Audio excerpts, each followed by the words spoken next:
les usines à charbon et leur fumée sont devenues un véritable fléau sanitaire en Chine. Xiaozhu, une entreprise chinoise qui se consacre à la dépollution de l'air, a fait de ces fumées une toile de fond pour projeter des images de visages d'enfants effrayés. Son objectif est de dénoncer l'impact de la pollution sur la santé des Chinois. En Chine, la pollution est à l'origine de 500 000 décès par an. Un chiffre dont l'ampleur est terrifiante. Les premières victimes sont évidemment les personnes plus fragiles, comme les enfants.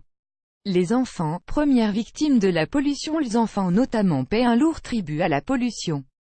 À chaque grande alerte de pollution, ils sont les plus nombreux à décéder à cause de maladies respiratoires liées à la pollution.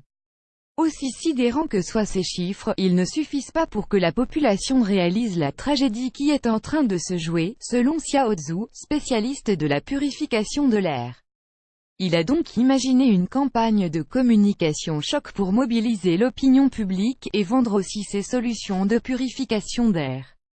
Regardez la vidéo, de la fumée comme toile de fond de la nuit. Les épais nuages de fumée dus à la pollution sont utilisés pour projeter des visages d'enfants qui pleurent, effarés, comme prisonniers des émanations projetées par les usines.